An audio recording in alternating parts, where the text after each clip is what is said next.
മംഗളഭൂയിഷ്ഠപുരഗ്രാമൗരജാഗര നദ്യഃ പ്രസന്നസലില സദാ ജലഗൃഹശ്രിയ ദിജാളികുലസംനാദസ്തവക വരരാജയ മമൗമായുസുഖസ്പരിശ പുണ്യഗന്ധവശ്രുതി അഗ്നയശ്ചദ്വിജാതീനാം ഛന്ദസ്തത്ര സമിന്ധത മനാംസ്യാസൻ പ്രസന്നാനി സാധൂനാമസുരദ്രുഹം ജായമാനേ ജനേ തസ്മിൻ ഏതദ്ദുഭയോദിവി യദുഃഖിന്നരഗന്ധർവാസ്തുഷ്ടോ സിദ്ധചാരണ വിദ്യാധര്യശ്ച ഭവതു അപ്സരോഭിः സമം തദാ മുമുജുർമുനയോ ദേവാഃ സുമനാംസി പുരാന്വിതാ മന്ദം മന്ദം ജലധരാ ജഗർജുരനുസാഗരം നിശീഥേ തമമുദ്ഭൂതേ ജായമാനേ ജനാർദ്ദനേ ദേവക്യാം ദേവരൂപിണ്യാം വിഷ്ണുഃ സർവഗുഹാശയ ആവിരാസേ യഥാ പ്രാച്യാം ദിശി പുഷ്കല ഹരേ നാരായണ ഹരേ നാരായണ ഹരേ നാരായണ ഹരേ നാരായണ ഹരേ നാരായണ ഹരേ നാരായണ ഹരേ നാരായണ ഹരേ നാരായണ സർവത്ര ഗോവിന്ദനാമ സങ്കീർത്തനം ഗോവിന്ദ ഗോവിന്ദ തമദ്ഭുതം ബാലകമംബുജക്ഷണം ചതുർഭുജം ശങ്കരജായുധം ശ്രീവത്സലക്ഷ്മം കിളശോഭികൗസ്തുഭം പീതാംബരം സാന്ദ്രഭയോദസൗഭഗം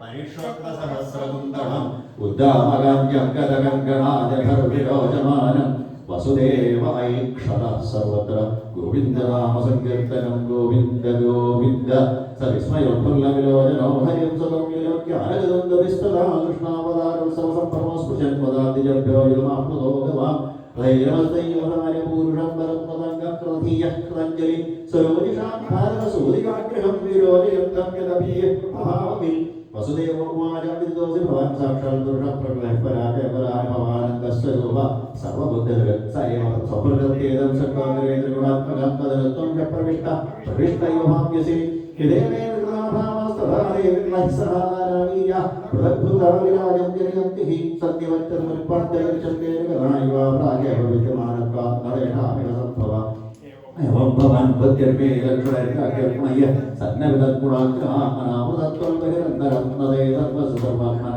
आत्मवस्तुरा आत्मनो दृश्यगुणेषु सन्निधीमवस्थितेदं विधिरेदो बुधान्वान् विनानुवादं च तत्मनीषितं सम्यक्तः यत्रपवादल्पुमान् तत्त्वस्य जन्मस्य सम्यमान् विभवदत्यनीहादगुणादभिक्रियात् ईश्वरे ब्रह्मणिनो विरुध्यते तदाश्रयत्वात् प्रलज्यते गुणये सात्वलोकस्थितये स्वमायिराभिभक्षयुक्तं परिवर्तमात्मना सद्गाय रक्तं सोमपृथ्वीनं कृष्णं च वर्णं तपसा जनाते तपश्च लोकत्रिभुवनचक्षु गृहपदग्नोऽसि ममाखिलेश्वराराजन्यसत्नादरयोः कूडियूढवैर्युज्यमाना निहृष्यते क्षमो अयं दत्तस्तः जन्मदौ गृहेषु त्वाग्निरक्ष्मेजमदिल्सुरेश्वर समेवदानं पुरुषैः समर्पितं श्रुत्वादिनीमाभिधर्तुजायुधान् श्रीशुभकुमार हरिणमन्मयं वीक्षमणापुरुषलक्षणं देवगीतमुपाधावल्लभार्भिता श्रीस्मिता देवज्जुमाच रूपं यत्तल प्राहुरव्यक्रान्तिं ब्रह्मं ज्योतिर्नर्गुणं निर्विकारं सत्तामात्रं निर्विशेषं निरीहं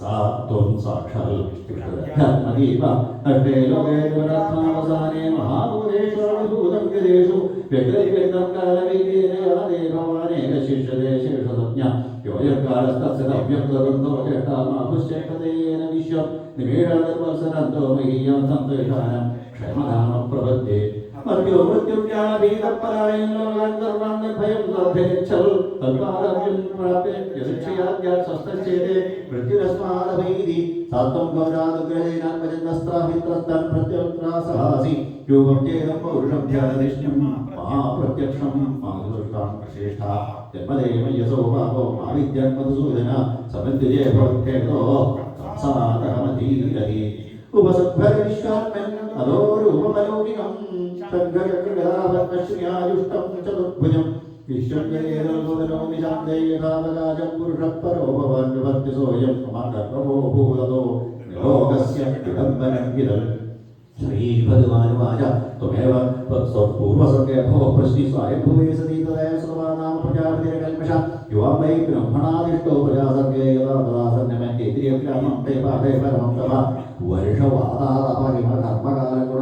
സഹമാനോ ശാസ്ത്രവിരുദ്ധോ തമനോമലോ ശീർണവർണ്ണാതിരാഹാരം ഉപശാന്തേനേതസാമത്തക്രമാനഭിംസത്തോ ഉദാരാധനമീഹതു ഏവം വാം തപ്യതോസ്തി പുരം പരമദുഷ്കരം ദിവ്യവരിഷസഹസ്രാണി ദ്വാദശേയോന്മദ മനോ തഥാ വാം പരജസ്തോഹം അപരാപുഷാനകേതവസാ ശ്രദ്ധയാ നിത്യം ഭദ്രാജസതിഭമമിത പ്രാതുരാസംഗതരാണീവയോ കാമനിർസയാമൃതംവരേത്യുക്തേ മാതിശോ വാം മൃതസ്സുത അതുഷ്ട്രഗ്രാമവിഷയാണപത്യോജതന്മദീനോ പ്രാദേവ വർഗമേ മോഹിതവൂ മമായ യദേവൈവാം ലഗ്വാവരം മത്സദൃശം സുതം ഗ്രാമൻ ഭോഗാരഭുജാതാം ഇവം പ്രാപ്തമനോരഥം അതും ലോകേ ശിലോദർഗമഹസമഹം സുതോ വാമഭോം പ്രശ്നികത്പതിശ്രുത തയോർവാം പുരേവാഹം അതിത്യാമാസകശ്യഫൽ ഉപേന്ദ്രൈദേഖ്യാതോ പാമനാത്വച്ച വാമന തൃതീയസ്മിൻ ഫലയം വൈ തേനൈവ ഉഷാദമാം യാതോ ഭൂയസ്തയോരേവ സത്യം മേ യാതം സതി ഏതത്വം ദർശനം രൂപം പ്രാജ്ഞസ്മരണായി മേ ജ്ഞാനമധ്വം ജ്ഞാനം മദ്യലിംഗേനൈവാമാപുത്രഭാവേന ഗർഭഭാവേന ജാസകൽ ചിന്തയതോ സ്നേഹോ ജാസകരേ മദ്ഗതിം പരാം ശ്രീശുക ഉവാച ഇത് പാദൽഹരിസ്തുഷ്ണിം ഭഗവാനാത്മമായാഭിദ്രോ സർവശവോ സദ്യോ ബഭൂവ പ്രാകൃതശിശു തതശ്ച ശൗര്യർഭഗവൽ പ്രചോദിതസ്തുതം സമാദായ സൂതികാഗ്രഹൽ ജരാ പ്രകൃതിവാക്യജ യാ യോഗമായാഗരി നന്ദനാരായണേ നാരായണ ദേവി നാരായണ ലക്ഷ്മീ നാരായണ ഭദ്രേ നാരായണ ജഗദ്ഗംഭീരായ നമഃ തദഹൃതപ്രത്യ സർവവൃത്തിഷു ദ്വാസേഷു ഭവ്യേഷു വിജയേഷ്വതഃ ദ്വാരസ്തു സർവാഹ്പികാദിരത്യാ ബൃഹദ്രുവാണായതനീലശാന്തനയ്യ കൃഷ്ണമാഹേ വസുദേവാഗതേ സ്വയം വിഭദ്യന്തൈതാതമോരവേ പൗരുഷവർഗ്യങ്ങൾ വംശഗദ്യതശേഷനയാൽ വാരിനിരാലയൻ ഭടയേ ഭയാനകാമർക്കശലാകുലാനദീമാർഗദ്ഗതൗ സിദ്ധുര്യശ്യം പദേ കന്ദംപ്രയം ജഗ്വിവെക്കതത്രതന്നോമൻ പ്രസുപ്താനുപലബ്ധനിദ്രിയ സുഖം യശോദാശേരിതായ സുധാമുപാദായ പുനർഗൃഹാനഗാൽ ദേവജ്ഞാനേയസ്യ കുസയോദധാരികാം പ്രതിമുച്യപദോലോകമസ്തേ പൂർവദാവൃത യശോദാനന്ദവർണ്ണീക യാതം പരമബുദ്ധഃ തദല്ലിംഗം പരിശ്രാന്ത വിഗ്രഹാപകസ്മൃതി യശോദാനന്ദവർണ്ണീക ജാതം പരമബുദ്ധഃ തദല്ലിംഗം പരിശ്രാന്ത നിദ്രയാ അപകടസ്മൃതി. സർവം ശ്രീകൃഷ്ണാർപ്പണമസ്തു. ശ്രീമദ്ഭാഗവതേ മഹാപുരാണേ പാരമഹംസസംഹിതായാം ദശമസ്കന്ധേ പൂർവാർദ്ധേ കൃഷ്ണജന്മനി തൃതീയോധ്യായ സർവത്ര ഗോവിന്ദനാമസങ്കീർത്തനം. ഗോവിന്ദ ഗോവിന്ദ. ഭഗവാൻ ശ്രീകൃഷ്ണന്റെ അവതാരം ചുരുക്കി പറയരുതേ, വിസ്തരിച്ച് പറയണേ എന്ന് പറഞ്ഞപ്പോൾ ശ്രീശുക ബ്രഹ്മർഷിക്ക് അതിയായ സന്തോഷമുണ്ടായി. കാരണം ആ ഭഗവാന്റെ കഥകൾ പറയാന്നുള്ളതാണ്, കേൾക്കുക എന്നുള്ളതാണ് ഒരു മനുഷ്യന്റെ ഏറ്റവും വലിയ ഭാഗ്യം. ശ്രീശുക ബ്രഹ്മർഷി പറഞ്ഞു, വാസുദേവ കഥാപ്രശ്ന പുരുഷാന്ത്രി പുനാദിഹി വക്താരം പ്രശ്നം ശ്രോതുപാദശൈലം യഥ. ഭഗവാന്റെ കഥകൾക്ക് മാത്രമുള്ള ഒരു പ്രത്യേകതയാണ്, അത് പറയുന്നവരെയും കേൾക്കുന്നവരെയും പ്രേരിപ്പിക്കുന്നവരെയും ഒരേപോലെ ശുദ്ധീകരിക്കുന്നു. അതുകൊണ്ട് ആ ഭഗവാന്റെ കഥകൾ പറയാൻ കിട്ടുന്ന അവസരം, കേൾക്കാൻ കിട്ടുന്ന അവസരം, ആസ്വദിക്കാൻ കിട്ടുന്ന അവസരം ഒരിക്കലും പാഴാക്കരുത്. എനിക്ക് വളരെ സന്തോഷമായി, അങ്ങ് വിസ്തരിച്ച് പറയൂ എന്ന് പറഞ്ഞപ്പോൾ ഭൂമിദേവി ദുഷ്ടന്മാരായ രാജാക്കന്മാരുടെയും അസുരന്മാരുടെയും ഭാരം സഹിക്ക വയ്യാതെ വന്നപ്പോൾ ബ്രഹ്മാവിനെ ചെന്ന് ശരണം പ്രാപിച്ചു. ബ്രഹ്മാവ് പറഞ്ഞു, നിവർത്തിയില്ല, സൃഷ്ടി മാത്രമാണ് എൻ്റെ ചുമതല, വരൂ നമുക്ക് ഭഗവാനോട് പറയാം. ദേവന്മാര് മഹാദേവനോട് ഒരുമിച്ച്, ബ്രഹ്മാവും മഹാദേവനും ഭൂമിദേവിയും മറ്റ് ദേവന്മാരെല്ലാവരും ഒരുമിച്ച് ആ ക്ഷീരസാഗരത്തിന് സമീപത്ത് ചെന്ന് പുരുഷസൂക്തേന വിരാട് പുരുഷനായ ഭഗവാനെ പുരുഷസൂക്തം കൊണ്ട് സ്തുതിച്ചു. ആ സമയത്ത് ഭഗവാൻ അവിടെ പ്രത്യക്ഷപ്പെട്ടില്ല. ബ്രഹ്മാവിന് മാത്രം കേൾക്കാൻ പാകത്തിനുള്ള ഒരു അശരീരി കേട്ടു. ഭൂമിയുടെ ഭാരം തീർക്കാൻ ദേവകീ വസുദേവന്മാരുടെ 8ാമത്തെ പുത്രനായിട്ട് ഭഗവാൻ തിരുവവതാരം ചെയ്യും. ഭഗവാന്റെ ജ്യേഷ്ഠനായിട്ട് സാക്ഷാൽ സംകൃഷ്ണമൂർത്തി അവതരിക്കും. ഭഗവാന്റെ സഹോദരിയായിട്ട് സാക്ഷാൽ ജഗദംബിക അവതരിക്കും. ഈ 3 പേരുടെ കളികൾ കണ്ട്, ആ ലീലകൾ കണ്ട് ആനന്ദസാഗരത്തിൽ ആറാടാൻ നിങ്ങൾ തയ്യാറായിക്കോളൂ.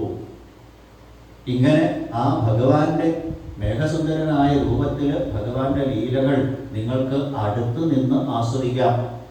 അവരിൽ ഭഗവാന്റെ കൂട്ടുകാരിൽ ഒരാളായിട്ട് നിങ്ങൾക്ക് ആസ്വദിക്കാം. ഭവദ്ഭിരംശൈ യദുഷൂപജന്യത, നിങ്ങളെല്ലാവരും അംശാവതാരം എടുത്തോളൂ.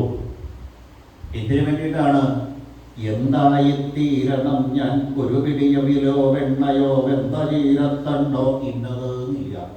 പാലായിട്ടോ വെണ്ണയായിട്ടോ മയിലായിട്ടോ കുയിലായിട്ടോ പുല്ലായിട്ടോ നെല്ലായിട്ടോ അവിലായിട്ടോ പശുവായിട്ടോ ഗോപനായിട്ടോ ഗോപികയായിട്ടോ എന്തായിട്ടാണെങ്കിലും വേണ്ടില്ല, ഭഗവാന്റെ കരസ്പരിശം ഇല്ലാണ്ട് ആ വ്രതത്തിൽ ഒന്നും നടക്കില്ല. മറ്റ് അവതാരങ്ങൾ പോലെയല്ല. മറ്റ് അവതാരങ്ങൾ ഒരു കാര്യത്തിന് വേണ്ടി അവതരിച്ചു, അത് കഴിഞ്ഞാൽ പ്രത്യക്ഷമായി. എന്ന് മാത്രമല്ല, ചില അവതാരങ്ങളുടെ അടുത്തേക്ക് പോകാൻ പറ്റുമോ? തത്വ സ്വർണ്ണ സവർണ്ണ പൂർണ്ണത വൃക്ഷാക്ഷം. ഇന്നലെ കണ്ടു നരസിംഹാവതാരം, അടുത്തേക്ക് ആരെങ്കിലും പോകുമോ? ഇന്ന് നമ്മൾ കണ്ടു പരശുരാമൻ, പരശുരാമയിൽ ആരെങ്കിലും അടുത്തേക്ക് പോകുമോ?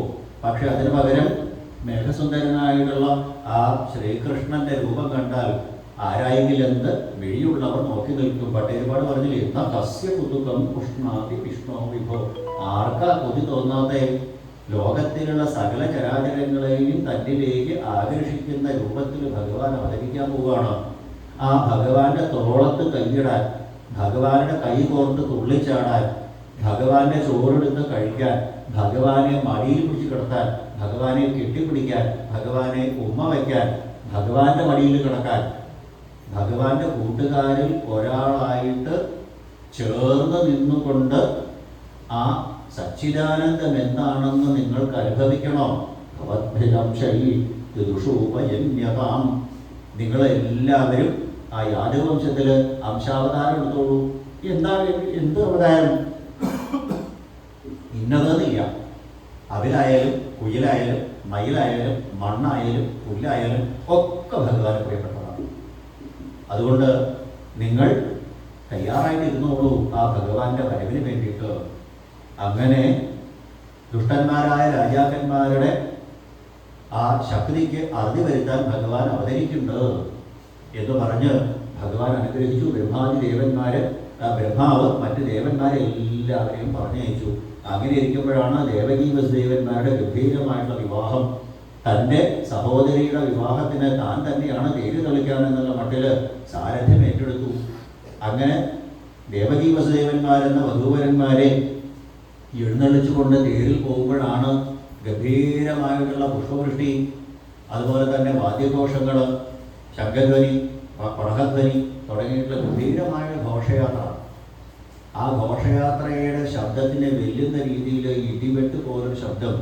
ഏതൊരു ദേവകീ ദേവിയെയാണോ നീ വളരെ സ്നേഹവാത്സല്യം കൂടെ എഴുന്നള്ളിച്ചു കൊണ്ടുപോകുന്നത്, ആ ദേവകീ ദേവിയുടെ 8ാമത്തെ ഗർഭം നിന്റെ അന്തകനാണ്, വിധിയായിട്ടുള്ള കംസമാണ്. ഇതങ്ങോട്ട് കേട്ടപ്പോഴേക്കും കംസന്റെ ഭാവം കൂടെ മാറി. കാരണം ഒരാൾക്ക് ഏറ്റവും പ്രിയപ്പെട്ടത് എന്താ? സ്വന്തം ജീവനാ. അവിടെ സ്നേഹമില്ല, വാത്സല്യമില്ല, അനീതിയില്ല, ചേച്ചിയില്ല, സഹോദരനില്ല, ഒന്നുമില്ല. ജനങ്ങൾ നോക്കിയപ്പോൾ കുതിരയുടെ കടിഞ്ഞാണ് പിടിച്ചിരുന്ന കയ്യിൽ, ഇടത്തെ കയ്യിൽ ദേവകീ ദേവിയുടെ തലമുടിക്കുത്ത്, ചമ്മട്ടി പിടിച്ചിരുന്ന ഇടത്തെ കയ്യിൽ ഉറയുന്നൊരു വാളാണ്. ദേവകീ ദേവിയെ വെട്ടാനായിട്ടുണ്ട് ഭാവിച്ചപ്പോഴാണ് കാലുമേ ഇവിടെ കെട്ടിപ്പിടിച്ചു വസുദേവര്. ഈ അവിവേകികൾക്ക് അധികാരം കിട്ടിയാൽ പറഞ്ഞിട്ട് വല്ല കാര്യമുണ്ടോ? പോത്തിന്റെ ചെവിയിൽ വേദബോധം എന്ന് പറഞ്ഞ പോലെ അനേക ഉപദേശങ്ങൾ പറഞ്ഞു നോക്കി. അങ്ങ് ചന്ദ്രവംശത്തിലെ ശ്രേഷ്ഠനായ രാജാവാണ്. സ്ത്രീകളെ കൊല്ലുന്നത് പാപമല്ലേ? അത് സഹോദരിയെ കൊല്ലുന്നത് മഹാപാപമല്ലേ? അത് കല്യാണ ദിവസം കൊല്ലുന്നത് മഹാപാപമല്ലേ? അനേക കാര്യങ്ങൾ പറഞ്ഞു നോക്കി, ഒരു നിവൃത്തിയില്ല. ദേവകീ ദേവി കൊല്ലുന്നല്ലോ പറഞ്ഞത്, ദേവകീ ദേവിയുടെ 8ാമത്തെ സന്താനം കൊല്ലുന്നല്ലേ പറഞ്ഞേ? അതിന് 8 കൊല്ലെങ്കിലും കഴിയണ്ടേ? അപ്പൊ അങ്ങക്ക് 8 കൊല്ലം കൂടെ ആയുസ് ഉണ്ടാവില്ലേ? അതുകൊണ്ട് ഇവിടെ വെറുതെ വിടണേ? ഒരു കുലുക്കുമില്ല. സ്വന്തം ജീവൻ രക്ഷിക്കാൻ സഹോദരിയില്ല, മക്കളുമില്ല, ഒന്നുമില്ല. പെട്ടെന്നാണ് വസുദേവർക്ക് ഈശ്വരേച്ഛായ ഒരു ബുദ്ധി വന്നത്. ഈ ദേവകീ ദേവി കൊല്ലുന്നല്ലോ പറഞ്ഞേ? ദേവകീ ദേവിയുടെ 8ാമത്തെ സന്താനം കൊല്ലുന്നല്ലേ പറഞ്ഞേ? ജാതാനി സമർപ്പയിഷി, ഉണ്ടാകുന്ന ഉണ്ണികളെ അങ്ങയുടെ കാൽക്കൽ കൊണ്ടുപോയി സമർപ്പിച്ചോളാം, പ്രശ്നം തീർന്നില്ലേ? എന്തിനാ ഇപ്പൊ ഈ മഹാപാതകം ചെയ്യണേ? ഈശ്വരേച്ഛയാ കംസന് തോന്നി, ശരിയാ, ഈ സ്ത്രീഹത്യ ചെയ്തിട്ട് ലോകം മുഴുവൻ തന്നെ കളങ്കപ്പെടുത്തും, ലോകം നിലനിൽക്കുന്ന കാലത്തോളം സഹോദരിയെ വിവാഹ ദിവസം കൊന്ന ചണ്ടാളൻ എന്ന്. എന്തിനാ ചീത്തപ്പേര്? 8 കൊല്ലം കഴിഞ്ഞിട്ട് മതിയല്ലോ. അപ്പം നമുക്ക് ആലോചിക്കാത്ത വേണ്ടേന്ന്. അങ്ങനെ ദേവകീ വസുദേവന്മാരെ പറഞ്ഞു വിട്ടു. പക്ഷേ കംസനെ പോലുള്ള ദുഷ്ടബുദ്ധിയുടെ മനസ്സെപ്പോഴാണ് മാറുകയെന്നറിയില്ല, വിശ്വാസം വന്നില്ല. കംസന് വസുദേവനെ വിശ്വാസമാണ്, സത്യവാക്കാണ്, കുട്ടിയുണ്ടായാൽ കൊണ്ടുവരും. അങ്ങനെ കുറച്ചു കാലം കഴിഞ്ഞപ്പോൾ ദേവകീദേവി ഉണ്ണിയെ പ്രസവിച്ചു. പല്ലില്ലാത്ത മോണ കാട്ടി ചിരിക്കുന്ന അതിസുന്ദരനായ ഒരു ഉണ്ണി.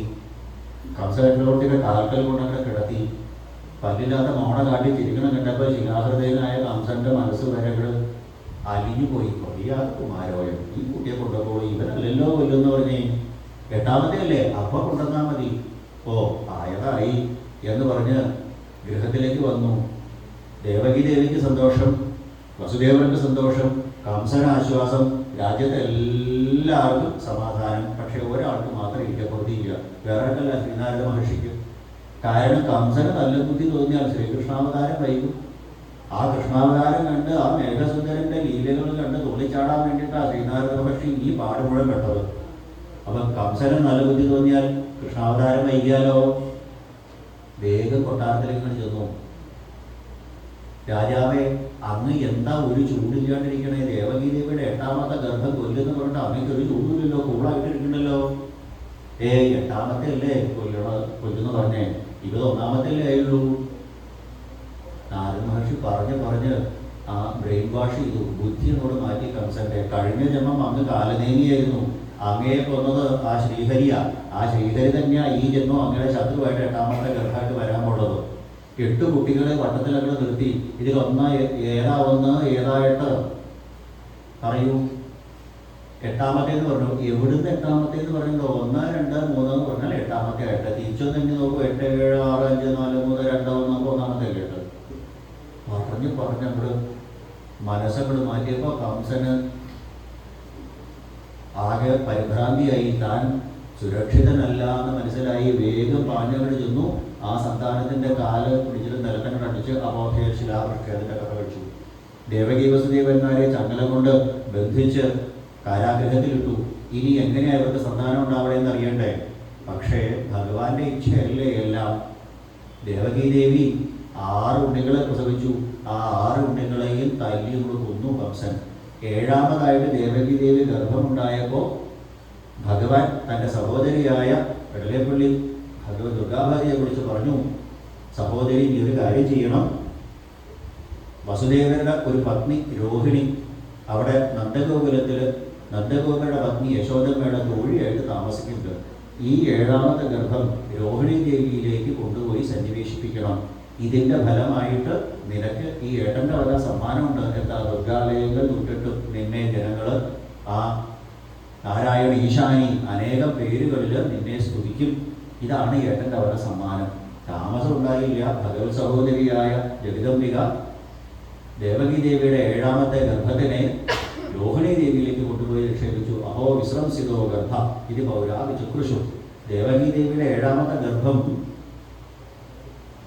അലസിപ്പോയി എന്ന് എല്ലാവരും ഇങ്ങനെ പറഞ്ഞു.